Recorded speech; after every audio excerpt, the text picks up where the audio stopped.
Hello, welcome to the Healthy Christian Leader podcast. We should probably take a second and introduce you to all those who are listening because you are a brand new face on the podcast. For sure, I'm Mariana. I'm new here to Aaron Ministries. So what are you doing with Aaron right now? I'm just working a little bit on social medias and doing some admin work, helping around the office. That's awesome. Yeah, Mariana is one of the newest members of the communications team, and she's doing a lot of different stuff like that. So where you've been used to seeing me as the primary interviewer on the podcast for really the last while, Mariana's going to begin to be a part of that as well. So that's really cool. We thought it'd be fun to switch things around this time, and now I get to be interviewed instead of doing the interview, which is fun. Yeah, I'm so excited for that. I have a couple questions for you. Awesome. What's the conversation look like today? What are we talking about? I just thought we'd talk a bit about the changes that have been going through. I mean, as we transition from COVID, but really just any changes that happen in ministry and how you've been navigating that as a youth pastor, but also just leading other sections in the church. So, I mean, there have been many, many challenges for all of us, but as a leader and a ministry leader, what were the challenges of leading that during COVID? Yeah, that's a great question. First, maybe I'll just give a bit of context for anybody who's listening who doesn't know where I serve. I've been doing youth ministry at a church in Lower Sackville, Nova Scotia called Rock Church Halifax for this summer. It'll actually be 4 years. And as I've been serving in this role, my role's expanded through the years. I'm doing young adults now as well. We're actually launching a Bible college from our church this fall, so I'm going to have a bit of involvement in that as well. And so, yeah, I do youth and young adults ministry. And man, what was the question? What were the challenges going through? Yeah, what were the challenges of leading that during COVID? Yeah, wow. I think for me, just when I think back to the last 2 years of going through COVID and trying to keep a ministry moving forward, the hardest thing was probably just maintaining momentum. And it wasn't even a matter of maintaining momentum. Most of the time, it was just trying to create momentum and create excitement. There was like a short season at the beginning of the pandemic where everything was new and there was a sort of novelty to online ministry and Zoom calls. And it was kind of like, oh, this is cool. We get to do youth ministry online. And that lasted for probably 2 months, maybe.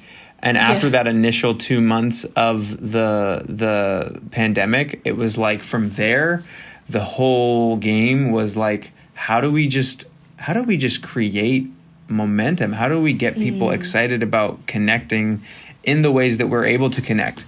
Because Zoom fatigue set in for a lot of people after the first bit of online learning. And then when restrictions began to open up, there's masks, there's social distancing, there's lots of different requirements for our in-person gatherings. And so you're very limited in what you are able to do in person. Yeah. So it really just felt like a really long marathon of trying to work that creative muscle and figure out, how do we get people excited? And to be honest, I don't even necessarily think that we always did the best job of that. For us, it was less about, I hit a point where it was less about momentum and it was more about just being faithful, because just the hard reality of the season was that it was just a tough season. People were going through it in all spheres of society.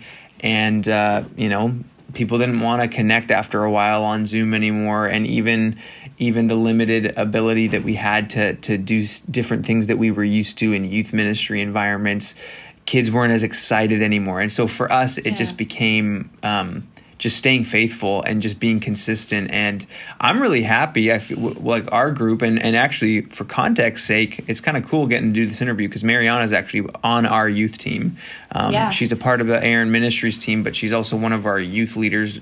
She leads small group of girls in grade 7 and grade 8. But we had a team of 25 volunteers going into the pandemic, and there was a little bit of turnover, but our youth ministry has been blessed in that, as things as restrictions have lifted and as things are opening back up, we still have a team of 25 volunteers. And That's right. Numbers have fluctuated here and there, for sure, throughout the pandemic when it comes to our ministry environments. But it was just about consistency and faithfulness. And now that we're on the other side of things, seemingly, I'm so glad that we just pushed through and kept going. And even when it wasn't fun, and even when it felt like youth group sucked most nights, because it really did. Like, there was a lot of nights where it felt like youth group just sucked. We just kept showing up for our students. And even if they hated it, it was like, we're just going to keep doing this. And so it was hard, though. Really hard. Yeah.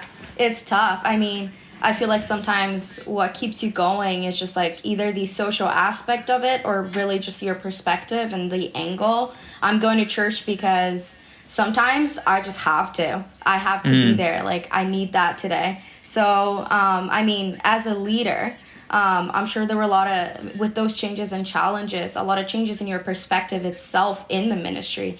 So how did that work for you? Were there any like big changes in your perspective of ministry itself through COVID? And as our restrictions are lifting now. Yeah. I think that, like, for me, COVID was just personally, it was an opportunity for me to really dig deep and really rediscover, like, my sense of calling to Christian ministry as a vocation. Because, you know, when you're young and you feel called to ministry, you can have a certain expectation of what that looks like and what that experience will be, and maybe it's a bit unrealistic, and maybe you think that it's going to be, you know, all fun and all youth retreats and all games and all like really great stuff, and we think about the positive moments, but we go into it and we don't really have an appreciation for the struggle that's going to come. So for me, like, it was a real roller coaster personally. Like, I went through some massive stages and seasons of discouragement, feeling like I wanted to quit, feeling like I wanted to run away and hide, and just, you know, with all the division and the polarization, and you're just trying to lead people together towards the things of God. But it was good because like I really had to dig deep and like really ask those tough questions. Like, am I actually called by God to this? Or is this just like a career choice that I made? And I think that that's so important for people who are pastors and for people who are called to lead in the church, is that, like, it is different than like a career choice. There certainly is a career aspect to it, but like my calling goes way further than just a career, and it goes way further than just a job. And so amidst all the discouragement that you face as you were trying to, you know, lead throughout some really tough times, the biggest change is that I'd say my sense of calling is much deeper. It's much more substantive. I know, like, I knew that I was called before COVID hit. Yeah. But now as things are opening up, I know that I'm called, and I know that I'm going to be able to face more challenges in the future. You know, I'm celebrating 4 years of being on staff at my church this August. And within that first 4 years, 2 of them were, you know, so half of it was the pandemic. So I'm like, man, if I can stay faithful through the pandemic, you know, Lord, I feel like things are looking good for having like a long and faithful life of Christian service. But so there's that on a personal level. But then, like, on like a ministry level, a lot of what changed for me was, I think my priorities changed in ministry a lot throughout the pandemic. You realized, not being able to meet in person on a regular basis, that people are really the biggest thing that matters when it comes to ministry. And I knew that before COVID, but I didn't really know it, I think, in my heart the way that I needed to.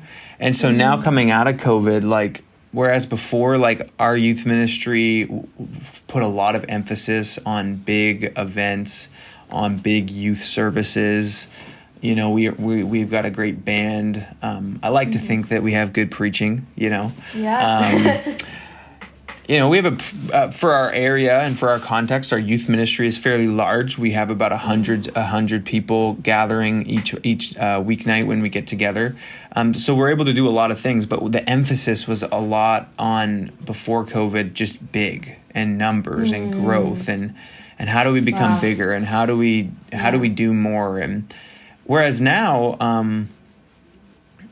I had more opportunity throughout COVID to explore small discipleship, like small group discipleship, one-on-one discipleship. We started like what I called our youth discipleship group about a year ago. I just tapped 10 students in high school on the shoulder and I asked them, hey, do you want to get discipled by me and my wife, Sarah? We're going to go through a book. We're going to meet once a month to talk about it. And we're going to end off our year going away for a mini retreat weekend, just to spend time with God. We're actually going away on that retreat this weekend. So it's this weekend marks the end of that discipleship experience. And doing that, it's just a different mindset because we didn't have as many big services this year, but me and my wife were meeting once a month with this group of 10 high school students and just teaching them what it looks like to really follow Jesus and be changed by Jesus, and then having that translate on like a ministry scale. Like we already had small groups before, but now we're like leaning into small groups even more. And our team is really focused on small group ministry and just relational ministry. And so for me, I'd say that like I'm focused less on like numerical growth. And I'm focused more on I say spiritual health, but when I say spiritual health, I don't even want to make I don't want the assumption to be that it's just like how much are you praying and reading your Bible. Like really, like when I say health, I mean like whole life health, like holistic health. Like I want to make sure that like we're actually like discipling and training up our leaders and our students to like just be healthy disciples of Jesus who are glorifying him in mind and body and emotion, in social life, in your intellectual life, in your work life, your school, like just the whole of your life. I want to make sure that we're placing the priority on having healthy people.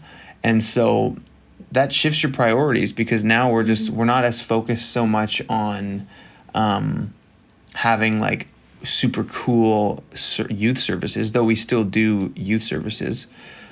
It's more about really just meeting together in homes. Like that's the biggest thing that we do now is we don't even meet on site at our church every week now. We only meet on site once a month, and three weeks out of the month we're meeting in homes, which is totally something that I never would have ever imagined if you asked me 3 years ago when I was starting if that would be a viable model for how to do our youth ministry. But we just kind of stumbled into it, and the kids are just loving it. And so I'm like, why would we stop a good thing, right? You're right, yeah.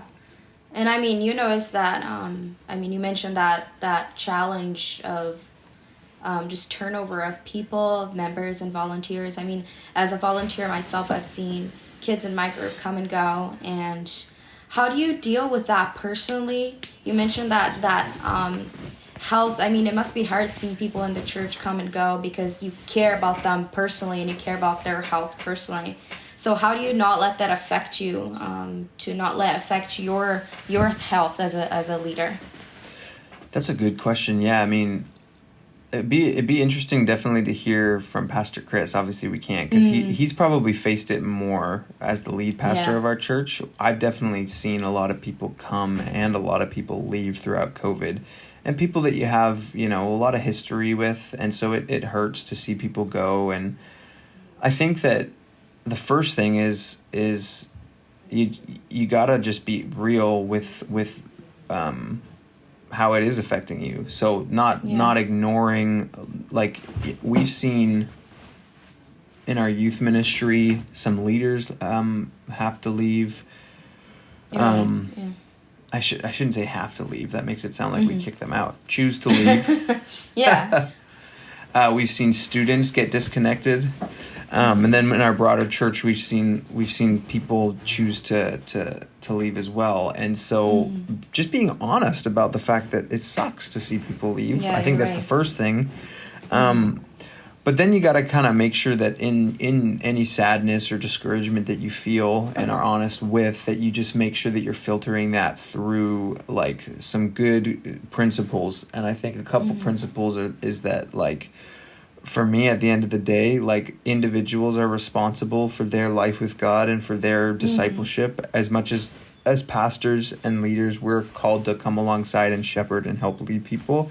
There's nobody who's going to help you grow except for you. So you got to honor people with their own dignity to make decisions for themselves. And so if somebody has come to a place where they feel that, you know, they need to, you know, transition out of being connected to your church and, you know, hopefully get connected to another church, you just give people that dignity, right? Because they're the ones who are responsible for those decisions. And so you respect people and you let people go, you grieve the losses because it is a loss.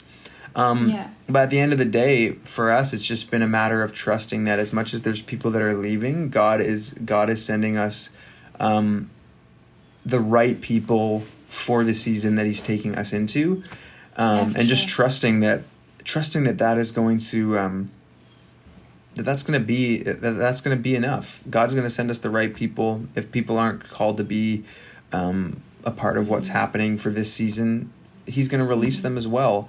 And so we pray blessing on those people, and we wish nothing but the best for them. And that's awesome. But it has been difficult for sure. For sure, yeah. But I'm more excited about what God's doing in our church and in our youth ministry and the new things that are coming and the new people that are coming. I mean, 2 weeks ago we baptized like 23 people on a Sunday morning, which talk about numerical growth. Like, if there's any statistic you should care about as a pastor, it's baptisms. So we're like, for sure, baptizing 23 people on a Sunday was awesome. Sure. We're seeing new people come to the Lord and accept Christ every week, it seems. And so there's so much that's going on right now that it kind of helps on that front.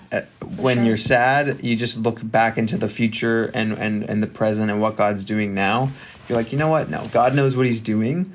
And it's healthy, you know. Sometimes God just needs to shuffle things a little bit. Yeah. So, yeah. For sure. I mean, and you mentioned that spiritual health and like holistic health, and not like just caring about praying and reading the Bible, but like giving your all, like emotion, body, and spirit to God.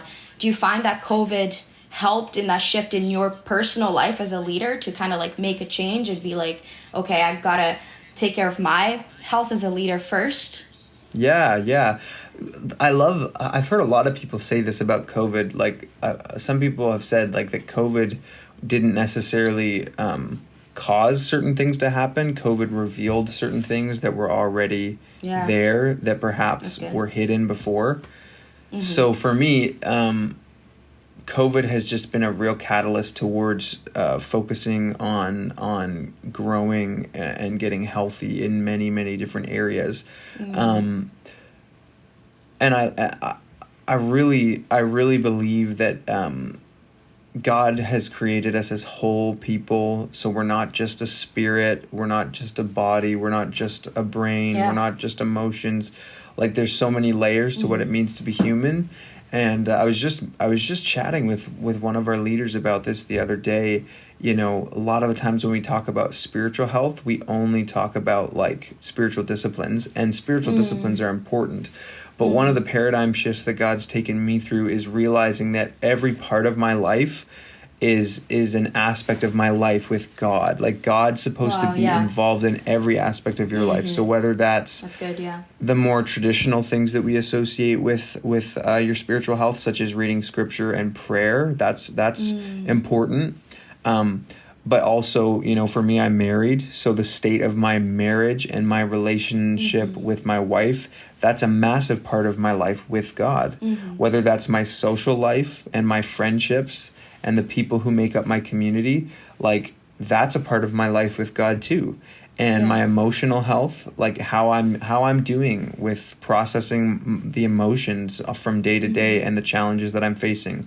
Am I able to regulate my emotions? Am I able to talk to someone about my emotions? Am I able to be honest about my emotions and make sure that my emotions don't become the only thing that I'm making decisions from, but that I'm also testing my emotions against God's word and against good sound thinking and so I could go on, like there's so much to your life with God beyond just the traditional spiritual disciplines.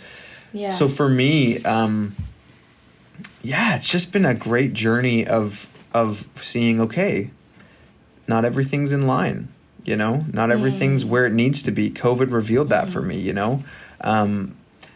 I care too much about what people think. I care too much about being a people pleaser. I you go through COVID and all of a sudden you're feeling anxious because of certain situations that you're experiencing related to COVID or related to things happening in the church. And it's like an opportunity to stop and ask, okay, God, what's going on right now?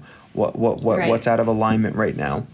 And so, man, COVID helped me get really consistent in seeing a counselor. COVID helped me get passionate about finding a spiritual mentor who I see on a regular basis. COVID helped me identify the fact that I needed healthier Christian friendship in my life, which I started working on. And again, back to like the traditional stuff, like just the simple prayer and scripture on a daily basis. COVID has helped me explore that on a deeper level. And so I'm really excited just about the fact that, like, again, there's tons of growth that still needs to take place in my life, that we're always growing, but God has brought me to a really healthy place holistically right now. There's still a few things that I need to work on. I need to work on my physical health. That's the next thing that I need to work on. For sure, yeah. But again, that's a part of my life with God too. How I treat my body and how I eat, and but God's really brought me to this place where holistically I'm feeling pretty healthy. And so even just trying to model that for the people in the ministry that I lead, and just there's a book that we're going through in our young adults ministry called Emotionally Healthy Discipleship. And there's this great line that the author Pete Scazzaro has where he says, the state that you are in is the state that you give others.